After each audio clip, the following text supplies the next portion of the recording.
ওই দিনটা হলো কিয়ামতের দিন, যেদিনে কোনো ক্ষমতা কাজ করবে না, যেদিনে কোনো শক্তি কাজে লাগবে না, যেদিনে কোনো বল কাজে লাগবে না, যেদিনে কোনো শক্তি কাজে লাগবে না, সেদিন আল্লাহর কাছে প্রত্যেককে ফিরে যেতে হবে। যেখানে বান্দা মরো না কেন, পানিতে ডুবে, হাওয়াতে উড়ে, ভূমিকম্পে মাটির নিচে চলে, আগুনে পুড়ে, বজ্রপাতে জমা করব সকলকে এক জায়গাতে, সেই দিনটা কোন দিন? জোরে বলো। কিয়ামতের দিন। এবারে হয়েছে কিয়ামতের দিন, যেদিনে কোনো ক্ষমতা কাজ করবে না, শক্তি কাজে আসবে না, দেশের বল, দশের বল, গায়ের বল, ক্ষমতার বল, পার্টির বল, রাজনীতির বল, ফারিস্তা বলবে সোজা হয়ে চল। সেদিন আল্লাহ একটাই কথা বলবে, বান্দা কি করেছিস এবারে বল। সেই দিনটা কোন দিন? জোরে। এই কিয়ামতের দিন, যেদিনে মালিককে আল্লাহ, যেদিনে বিচার হবে, বিচার দিনের মালিককে আল্লাহ, মালিক ইয়াউমিদ্দিন, বিচার দিনের মালিক। ইয়্যাকা না'বুদু, আমরা শুধু তোমারই ইবাদত করি, ওয়া ইয়্যাকা নাস্তাঈন, তোমারই কাছে সাহায্য চাই। ইহদিনাস সিরাতাল মুস্তাকিম, তুমি আমাদেরকে সহজ সরল পথ দেখাও। সিরাতাল লাযীনা আন'আমতা আলাইহিম, ওই সব লোকেদের পথ দেখাও যাদেরকে তুমি নিয়ামত দিয়েছো। গায়রিল মাগদুবি আলাইহিম ওয়ালাদ-দাল্লিন, যাদের উপর গজব পড়েনি, যারা পথভ্রষ্ট গোমরা যারা হয়নি।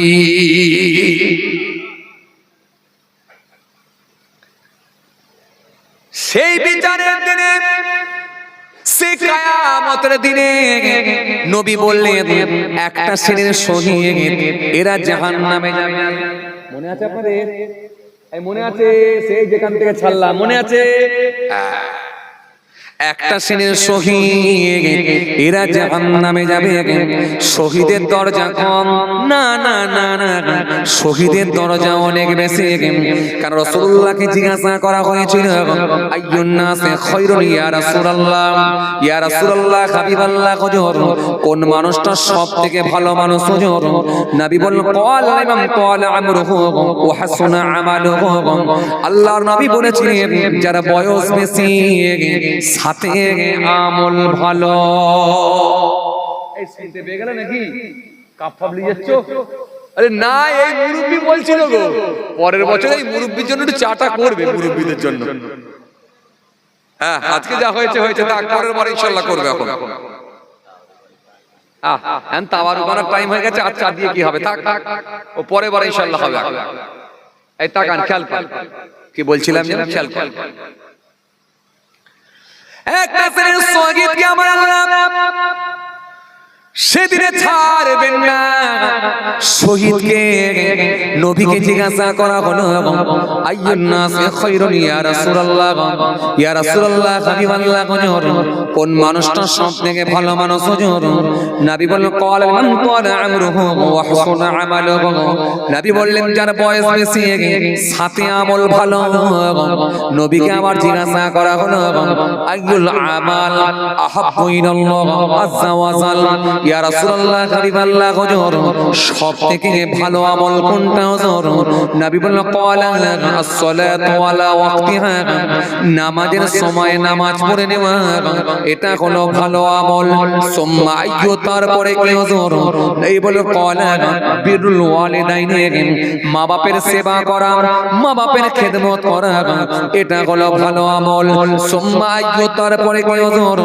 এই বলে ক্বালা আল জিহাদু ফি সাবিলিল্লাহ, আল্লাহর জন্য নিজের জীবনকে যদি বিসর্জন দিয়ে দাও, আল্লাহর জন্য নিজের জীবনকে উৎসর্গ করে দেয়া হয়, এটা হলো ভালো আমল।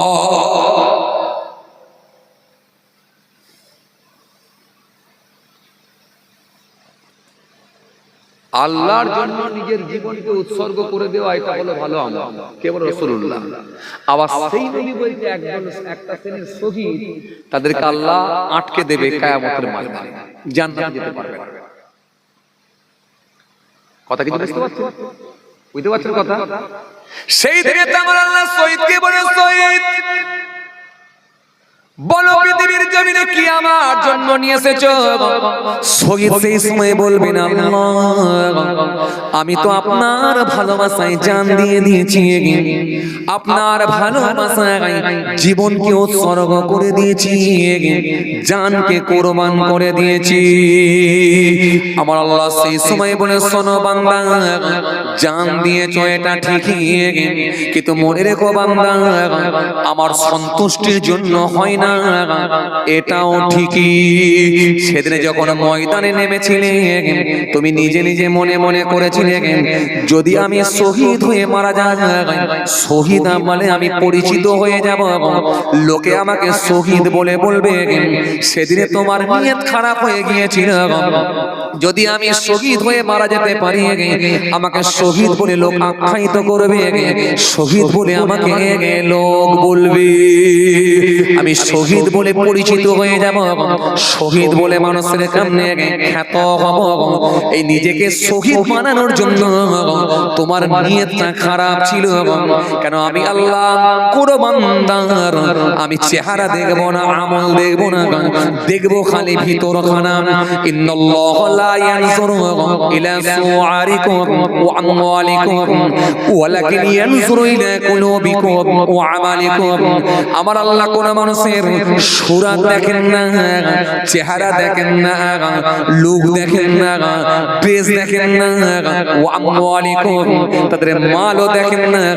2 বিঘে জমি, 4টে গাড়ি, 2টো বাড়ি, এগুলো আল্লাহ দেখেন না, দেখেন কেবলমাত্র ওয়ালাকিন ইয়ানজুরু ইলা কুলুবিকুম ওয়া আমালিকুম, দেখেন কেবলমাত্র মানুষের অন্তর, ভিতরটা দেখেন। আর আমার ভালোবাসায় কি আমল করেছো, এটা আমি আল্লাহ দেখি। সেদিন তোমার ভিতরটা আমি দেখেছিলাম। ও বান্দা, আমার কাছে রেকর্ড আছে, আমার 2 জন মিডিয়া আছে, একজনের নাম হলো কেরামা, আর একজনের নাম হলো কাতেবিন। 2 জন ফেরেশতা 2 কাঁধেতে আছে, রেকর্ড করছে। সেই খাতাখানা বের করা হয়েছে, ভিডিও ফুটেজ খানা আজকে আমার কাছে আছে। ও বান্দা, সেদিনে তোমার নিয়ত খারাপ, ওই নিয়তটা খারাপের জন্য আমার কাছে তোমার আমলটা ভালো লাগে না। যাও ফেরেশতা, এর পায়েতে শিকল বেঁধে জাহান্নামের আগুনে ফেলে দাও। তাহলে শহীদ জাহান্নাম, আলেম জাহান্নাম, দাতা জাহান্নাম, একটা শ্রেণীর হাজী সাহেব জাহান্নাম। ভালো ভালো আমল করার পরে খালি ইখলাস না থাকার কারণে, আমলটা বিশুদ্ধ না হওয়ার কারণে, নিয়ত ঠিক না থাকার কারণে জান্নাত নয় জাহান্নাম।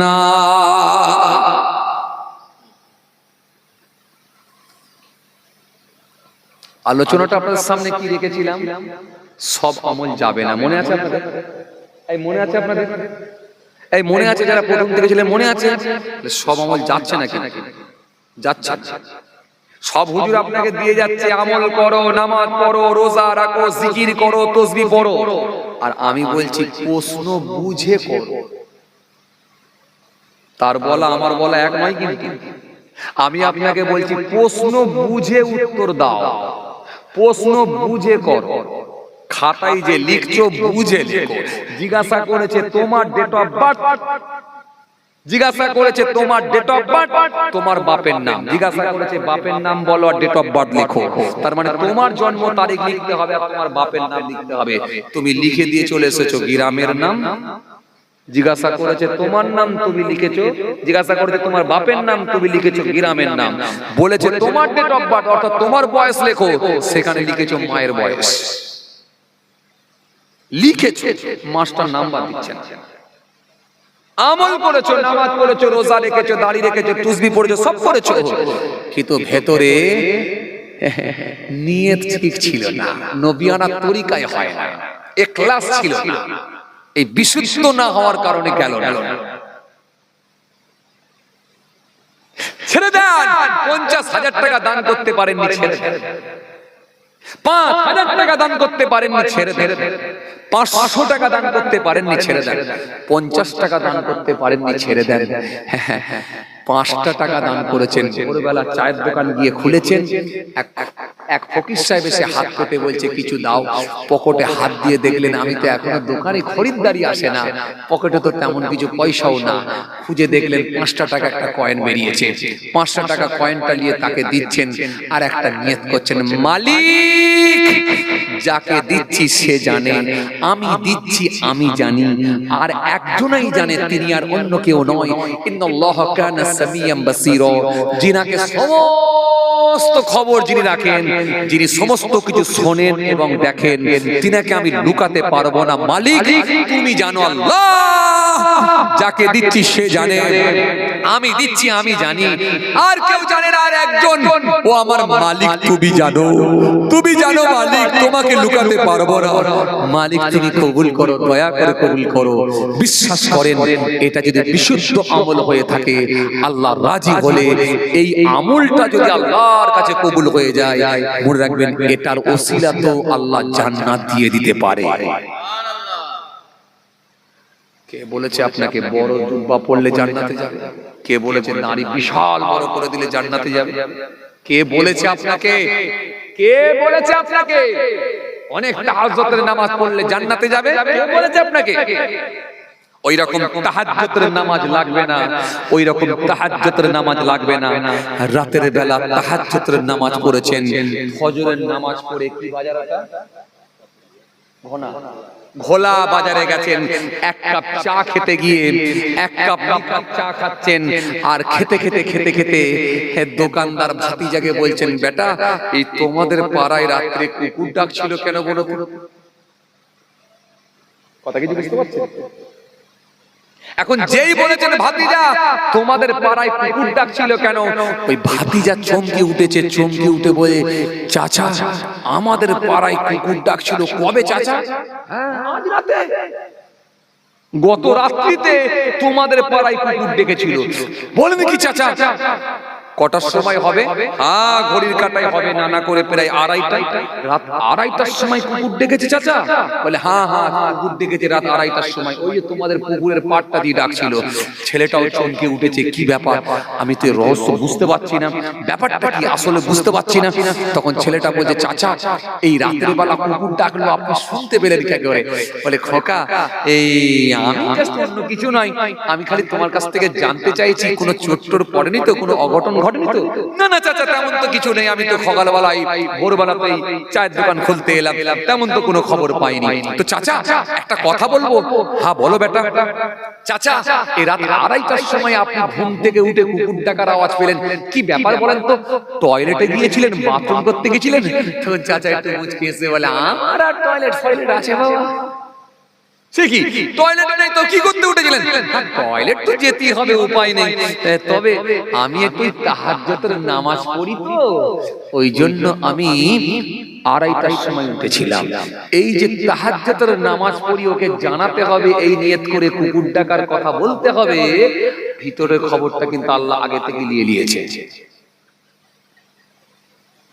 কথা কি বুঝতে পারেন? আমি তখন অনেক বাচ্চা বয়স, ছোট বয়স, আমি নাম বলছি না, লোকটি মারা গেছে, আল্লাহ তাকে জান্নাতি করুন, দোয়া করি। এক হাজী সাহেব আমাকে বলতেন, দেখা হলি বলতেন, বাবাজি রাস্তা একটা দেখে এলাম। এই ভালো করে শুনলেন এখন? আমাকে এক হাজী সাহেব বলতেন খালি, বাবাজি রাস্তা একটা দেখে এলাম। আমার জানতে আগ্রহী, আমি জানতে খুব আগ্রহী হয়ে পড়লাম, আমার জানতে খুব ইন্টারেস্ট বেড়ে গেল। আমি বলি, চাচা কোথায় রাস্তা দেখে এলেন? কেন? এই মক্কা শরীফের রাস্তা দেখে এলেন?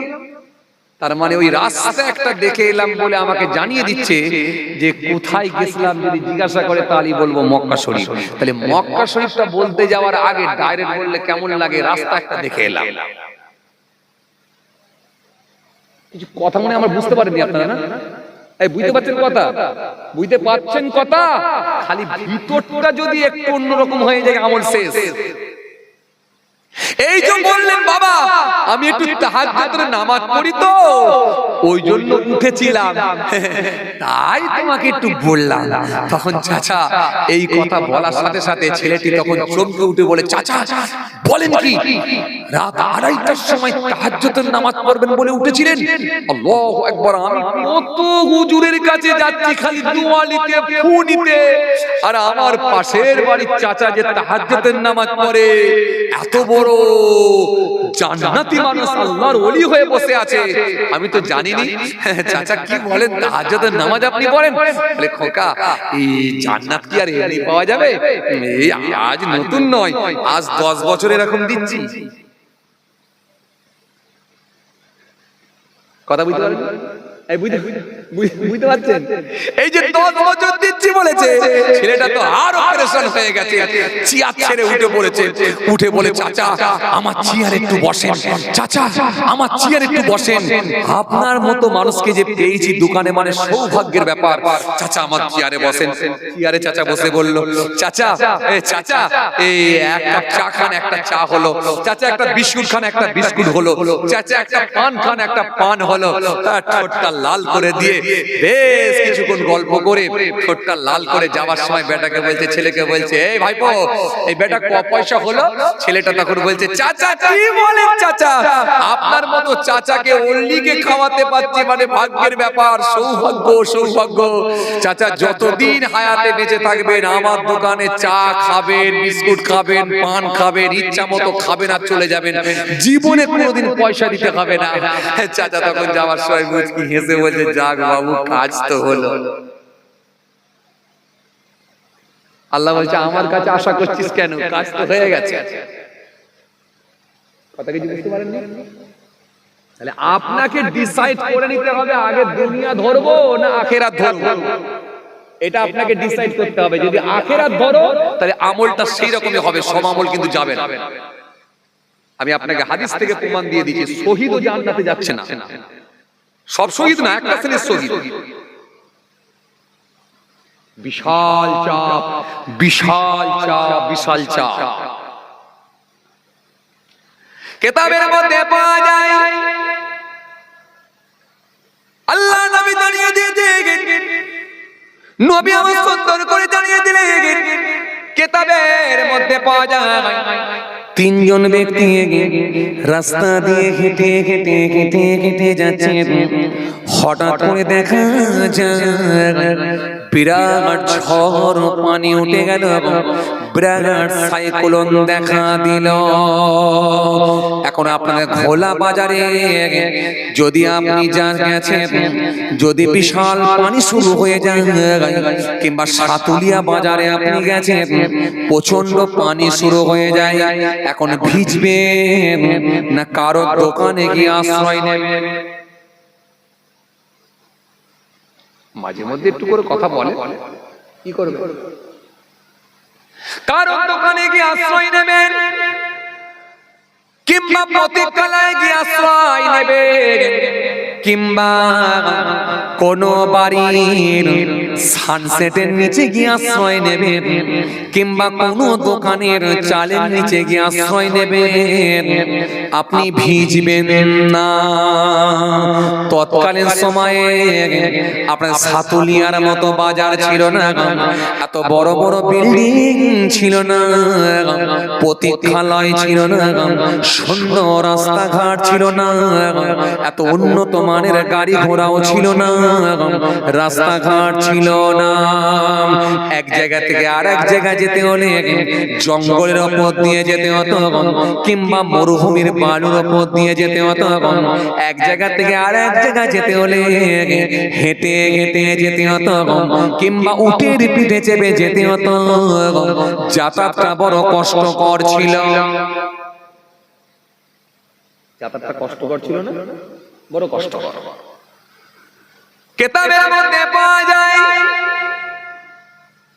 আল্লাহ নবী বললেন, 3 জন ব্যক্তি এইভাবে হেঁটে হেঁটে যাচ্ছে, জঙ্গলের ভেতর দিয়ে বৃক্ষর পাশ দিয়ে পাহাড়ের কাছ দিয়ে হেঁটে হেঁটে যাচ্ছে। এমত অবস্থায় দেখা যায় বিশাল পানি নেমে গেল, ঝড় শুরু হলো, সাইক্লোন শুরু হলো। এত পানি এত পানি এত পানি এত পানি, ওই তিনজনা মানুষ চিন্তিত হয়ে পড়ল কোথায় গিয়ে একটু আশ্রয় নেব। গাছের নিচে গিয়ে দাঁড়ালে ভিজে যাব, খোলা ফাঁকা জায়গা কোথাও একটু ঠিক না, মাথাটা একটু ভিজাবো না, মাথা গোজার মতো কোনো জায়গা পাচ্ছি না। ছুটে ছুটে ছুটে ছুটে গিয়ে সামনে একটা পাহাড় দেখতে পেলে পাহাড়ের পাদদেশে গিয়ে পাহাড়ের নিচে পাহাড়ের পাদদেশে ঘুরতে লাগলেন। ঘুরতে ঘুরতে দেখলেন বড় একটা গর্ত দেখা যাচ্ছে, একটা গুহার মতো দেখা যাচ্ছে। পাহাড়ের নিচে একটা বড় গর্ত দেখা যায়, পাহাড়ে একটা বড় গর্ত দেখা যায়, গুহার মতো হয়ে আছে। তিনজনা ব্যক্তি মনে মনে ভাবলেন চলো ভাই এই গুহার মধ্যে গিয়ে একটু আশ্রয় নিয়ে অন্তত পানি থেকে বাঁচবো। তিনজনা ওই গুহার ভিতরে গিয়ে আশ্রয় নিয়েছে যাতে করে ভিজে না যায়, ভিজে কথা কয় না, ভিজে না যায়। গুহার ভিতরে গিয়ে যখন আশ্রয় নিয়েছে ভিজে না যায়, গুহার ভিতরে গিয়ে আশ্রয় নিয়েছে, হঠাৎ করে দেখা যায় বিরাট বিশাল ঝড় উঠেছে।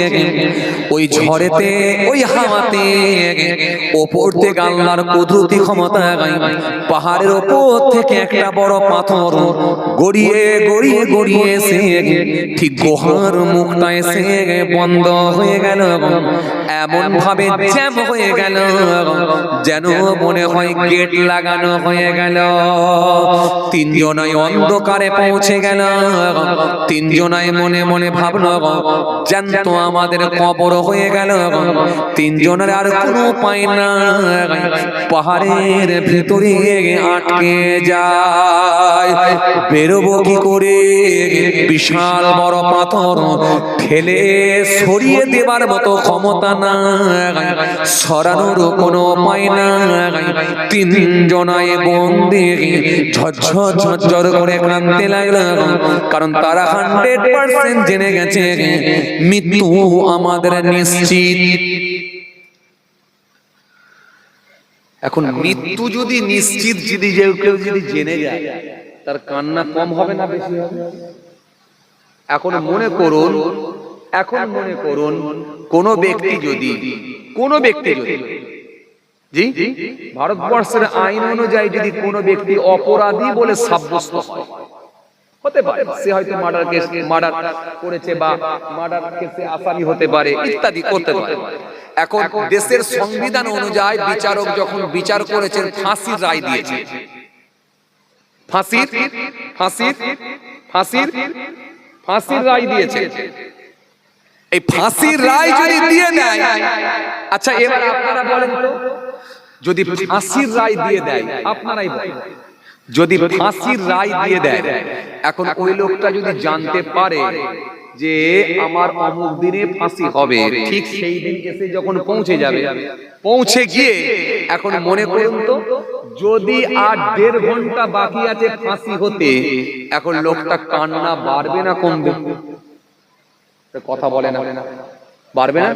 সে জানে আর 1.5 ঘন্টা পরে আমি মারা যাচ্ছি, তাহলে মারা যাব জেনে যদি যাই কেউ, তার কান্না আলাদা হবে? কথা বলে হবে না? আপনি জানেননি মারা গেছেন, সেটা আলাদা কথা। রোড অ্যাক্সিডেন্ট হয়ে মারা গেছেন, হঠাৎ করে গিয়ে স্ট্রোক হয়ে মারা গেছেন, আলাদা কথা, ভিন্ন কথা।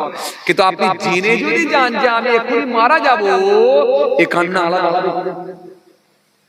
এখন এই তিনজন গুহার মধ্যে গিয়ে যখন বন্দী হয়ে গেছে, 100% বুঝতে পেরে গেছে যে আমরা মারা যাব, আর বাঁচব না। তিনজনই কাঁদতে শুরু করেছে, এত কান্না কাঁদে, এত কান্না কাঁদে, এত কান্না কাঁদে, চোখের পানি ঝরে যায়। কান্না বন্ধ হয় না, পাথরও সরে না।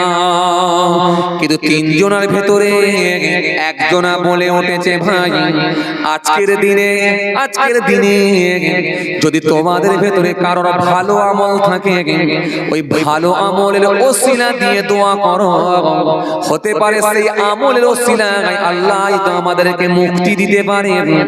নচেত কিন্তু আজকে আর বাঁচার কোনো লাইন নাই। তোমাদের ভেতরে কারো ভালো আমল আছে বলো? ভালো আমল তার মানে বিশুদ্ধ, যে আমল আল্লাহর সন্তুষ্টির জন্য হয়েছে বলে তোমার মনে হচ্ছে, এরকম মানে সব আমল কিন্তু বললে হবে না। ওরাও বলে দিচ্ছে সব আমল যাবে না। তোমাদের ভেতরে যদি ভালো আমল কেউ করে, ভালো করে বুঝবেন। কিন্তু আমি আপনাদের সামনে প্রশ্নটা রেখেছিলাম বা ছোট্ট যে টপিক তৈরি করেছিলাম যে সব আমল যাবে না, মনে আছে আপনাদের? তার উপরই কিছু আলোচনা করছি, এখনো কিন্তু অন্য জায়গায় যাইনি।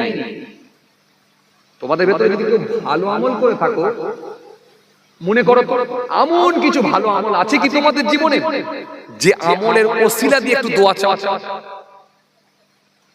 তিনজনের ভেতরে একজন বলে উঠল, ভাই আমার একটা ভালো আমল মনে পড়েছে, যে আমলটা হতে পারে আল্লাহ দরবারে কবুল হতেও পারে নাও পারে, কিন্তু আমার মনে হচ্ছে এটা ভালো আমল।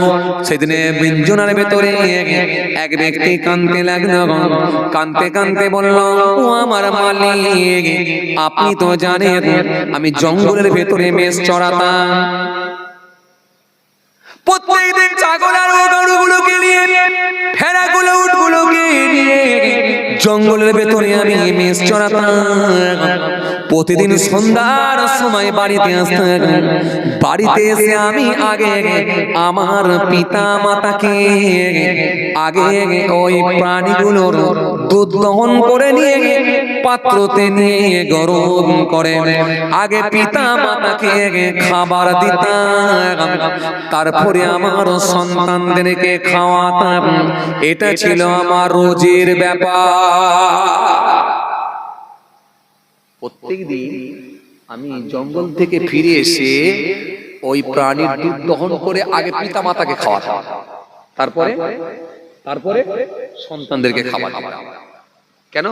মা বাপের গুরুত্বটা আমার কাছে অনেক বেশি। কথা বলে না। আল্লাহ কোরআনে কারীমের মধ্যে বলেছে, সুন্দর করে বলেছে, ওয়াবুদুল্লাহ ওয়ালা তুশরিকু বিহি শাইআন ওয়া বিল ওয়ালিদাইনি ইহসানান ওয়া বিযিল কুরবা ওয়াল ইয়াতামা ওয়াল মাসাকিন ওয়াল জারি যিল কুরবা ওয়াল জারিল জুনুব والصاحب بالجنب وابن السبيل وما ملكت أيمانكم إن الله لا يحب من كان مختالا فخورا। যেন কোরআন শরীফের মধ্যে আল্লাহ অনেক কথাই বলেছে, তার মধ্যে বললেন ওয়াবিল ওয়ালিদাইনি ইহসান, হুমা জান্নাতুকা ওয়া নারুকা। নবী আমার সুন্দর করে বললেন, তিন শ্রেণীর মানুষের দোয়া কবুল হয়, দাওয়াতুল মাসলুম, দাওয়াতুল মুসাফির ও দাওয়াতুল ওয়ালিদি আলা ওয়ালাদিহি। আল্লাহ নবী বললেন, মাসলুম ব্যক্তির জবানে দোয়া কবুল হয়, মুসাফিরের দোয়া কবুল হয়, আর ছেলে মেয়ের জন্য তার আব্বা মায়ের দোয়া, পিতা মাতার দোয়া 100% কবুল হয়ে যায়।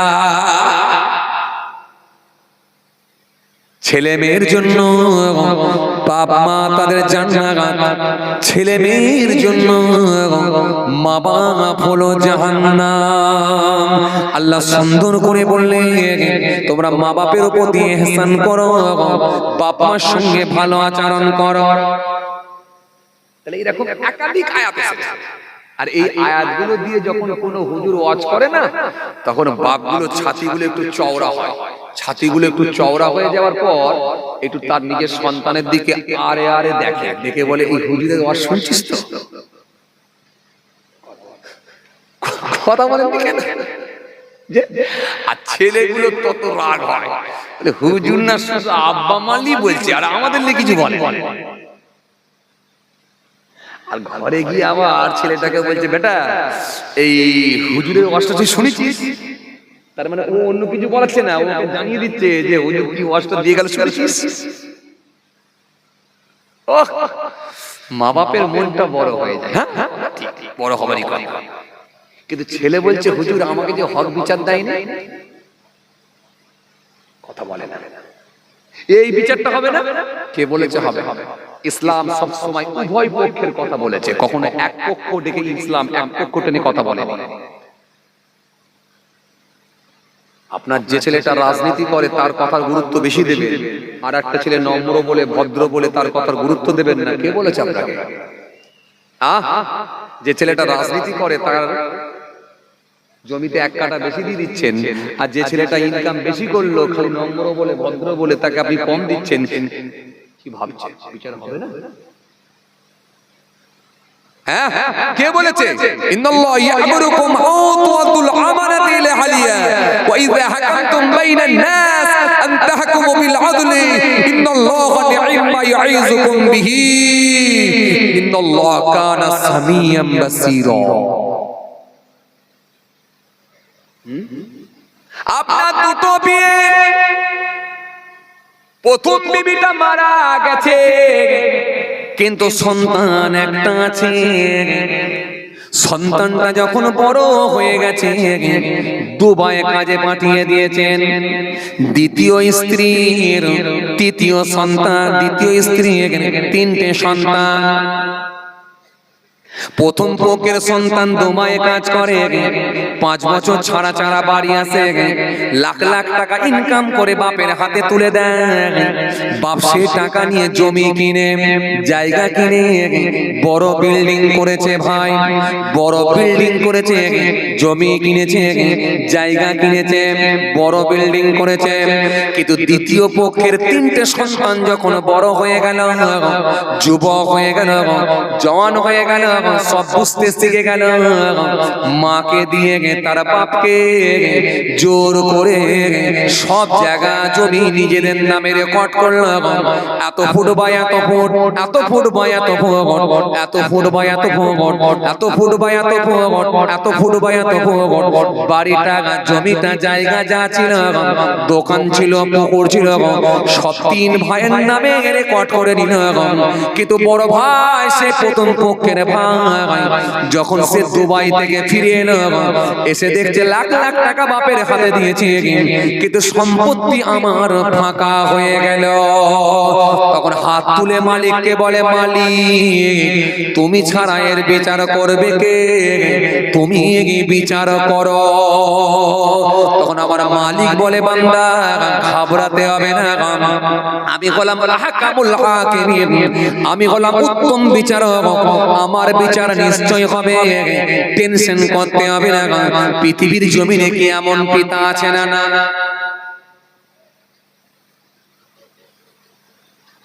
এই জন্যই তো কোরআন বলেছে ইন্নাল্লাহা ইয়া'মুরুকুম আন তু'আদ্দুল আমানাতি ইলা আহলিহা ওয়া ইযা হাকামতুম বাইনান নাস আন তাহকুমু বিল আদলি ইন্নাল্লাহা নি'মা ইয়া'iযুকুম বিহি ইন্নাল্লাহা কানা সামিয়াম বাসীরা। কথা কিছু বুঝতে পারছেন? বলতে গেলে অনেক সময় লেগে যাবে, চলুন আমি আর অত দূরে যাচ্ছি না।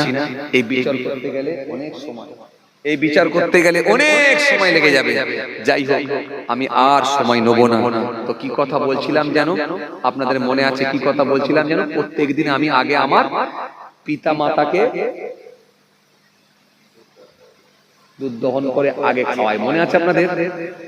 হ্যাঁ, কিন্তু একদিন আল্লাহ, আমি যখন এসেছিলাম বাড়িতে, আমার অনেক রাত হয়ে গিয়েছিল আসতে, এসে দেখলাম আমার পিতামাতা ঘুমিয়ে পড়েছে। আমার পিতামাতা আব্বা মা ঘুমিয়ে পড়েছে, আর আমার সন্তানগুলো এসে কাঁদতে শুরু করেছে, আব্বা খাবার দাও, খাবার দাও, ঝরঝর করে কাঁদছে। সেদিনে আমি মনে মনে ভাবছিলাম কাকে আগে খাবার দেবো, সন্তানদেরকে না বাবা-মাকে? যদি বাবা-মাকে না দিয়ে সন্তানকে আগে দিই তাহলে এটা ব্যতিক্রম ঘটে যাবে। না, ঘুমিয়েছে তো কি হয়েছে, সন্তানকে আজকে খেতেই দেবো না, থাক শুয়ে। আগে আমার পিতা মাতা, আগে বাবা। ওরা পুরানো বিড়ালরা পাক সেই দিকে আমার পিতা মাতা ঘুমিয়েছিল, বাচ্চাগুলো এসে বলেছিল আব্বা গো খাবার দাও। সেদিন আমি বাচ্চাদেরকে তো আগে খাবার দিই না, বাচ্চাদেরকে আমি বিছানায় ঘুম পড়িয়ে দিয়েছিলাম, কিন্তু আমি ওই পাত্রতে দুধ নিয়ে আমি আমার মায়ের মাথার গোড়ায় গিয়ে দাঁড়ালাম। মনে মনে ভাবলাম মাকে ঘুম থেকে তুলে খাওয়াবো, আবার ভাবলাম যদি মাকে ঘুম থেকে তুলে খাওয়াই না জানি হয়তো মায়ের কষ্ট হয়ে যেতে পারে, সুতরাং না না না আমি মায়ের ঘুম ভাঙাবো না, মাথার গোড়ায় দাঁড়িয়ে রইলাম। পাত্রখানা নিয়ে মাথার গোড়ায় দাঁড়িয়ে রইলাম। আস্তে আস্তে গভীর রাত হয়ে গেল, মায়ের ঘুমটা ভেঙে গেল। গভীর রাত্রিতে মা ঘুম থেকে উঠে দেখে সন্তান আমার সামনে দাঁড়িয়ে আছে। সেই সময় বলল বেটা তুমি কখন থেকে দাঁড়িয়ে আছো? আমি বললাম মা আজকে আমার আসতে একটু লেট হয়ে গেছে, সন্তানদেরকে খাবার দিই না, প্রত্যেকদিন তোমাদেরকে আগে দিই, তাই আজকেও তোমাদেরকে আগে দেবো বলে এসে যখন পৌঁছালাম দুজনাই তোমরা ঘুমিয়ে গিয়েছিলে। ঘুম থেকে না তুলে আমি দাঁড়িয়েছিলাম, জানি ঘুম ভাঙলে খাবার দেবো। মা আমি দাঁড়িয়ে আছি। মায়ের মুখে হাসি ফুটে গেল, মুচকি একটু হেসে দিল, হেসে বলল বেটা বুঝতে পেরেছি তুই আমাদেরকে বড় ভালোবাসিস। সেদিনে আমার মা হাত তুলে বলেছিল আল্লাহ ও আমার আল্লাহ ও আমার, তুমি বলেছো মায়ের দোয়া কবুল হবে, তবে আজকে আমি তোমার দরবারে দোয়া চাই।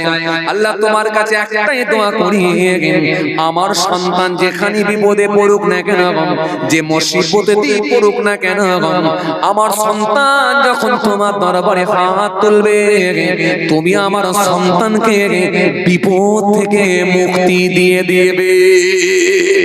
আরো জোরে বলে ও আমার আল্লাহ সেদিনে যদি মায়ের দোয়া কবুল হয় আর এই কাজটা যদি আমার ভালো লেগে থাকে তাহলে তুমি আজকে আমাদের এই গুহা থেকে আমাদেরকে বের করে দাও, বিপদ থেকে মুক্তি দাও। যখন এই বলে কাঁদতে লেগেছেন আমার মালিকের দরবারে দোয়াখানা কবুল হয়ে গেল, আমার মালিকের দরবারে দরখাস্ত কবুল হয়ে গেল।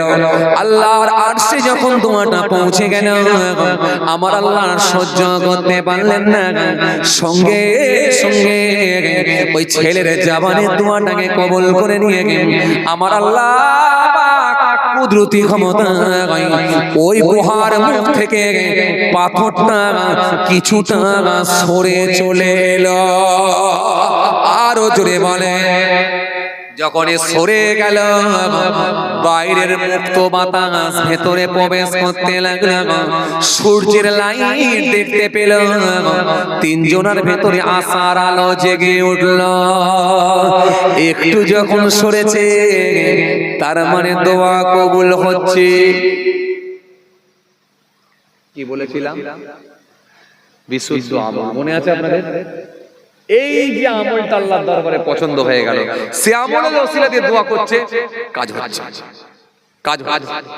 তো আপনি 26 বছর নামাজ পড়লেন, 28 বছর দাঁড়ি রাখলেন আর 30 বছর রোজা রাখলেন, মাঝে মাঝে চেক করে দেখবেন না কাজ হচ্ছে নাকি? কথা কথা বলে নাকি? আরে বাবা বড় পীরের দোয়া কবুল হলো, খাজা বাবার দোয়া কবুল হলো, ওয়াইসকুরের হুজুরের দোয়া কবুল হলো, ফুরফুরা সুর দাদা হুজুরের দোয়া কবুল হলো, পাঁচ হুজুরের দোয়া কবুল হলো, বসিলার হুজুরের দোয়া কবুল হলো। আপনি তো 28 বছর মুখে দাঁড়িয়ে রেখেছেন, 26 বছর রোজা রেখেছেন, 27 বছর নামাজ পড়েছেন, দোয়া কবুল হওয়া তো দরকার। শখ করে যদি বা একটাই দোয়া করেছিলেন, 17 বছর পরে একটা দোয়া করলেন, আল্লাহ মেয়েটা আমার যুবতী হয়ে গেছে, ভালো একটা জামাই মেলাও, শেষে আবার একটা মস্ত বড় গেজাখোর জামাই মিলল। একটা দোয়া চাইলেন তাও উল্টো লাগলো। ভাউচারটা কোনোদিন চেক করে দেখেছিলেন ডিস্টার্বটা কোথায়? ভাউচার বোঝেন আপনারা? চলেন, আর বুঝাতে গেলে আমার অনেক টাইম লেগে যায়। চলেন, অনেক হয়ে গেছে মাশাআল্লাহ। হ্যাঁ ওরে সব বলে চলুক, আই দেখ বলে বলো বলো। হ্যাঁ জি জি, শুরুতে বললাম না আবার দৌড়তে হয়, উপায় নাই। উপায় নাই। আজকে আমি জলসাটা নিতাম না, বিশ্বাস করেন, আমি দুটো করে জলসা করালো, তিনটে হয়ে যায় কখন জানেন, ব্যতিক্রম। আমাদের একটা সংগঠন আছে, আপনারা জানেন হয়তো, লেকচারার্স অ্যাসোসিয়েশন অফ বেঙ্গল। এই সংগঠন আপনারা জানেন, এই সংগঠনের প্রেসিডেন্ট সাহেব আমাকে দাওয়াত করেছেন, ভাইজান আসতে হবে।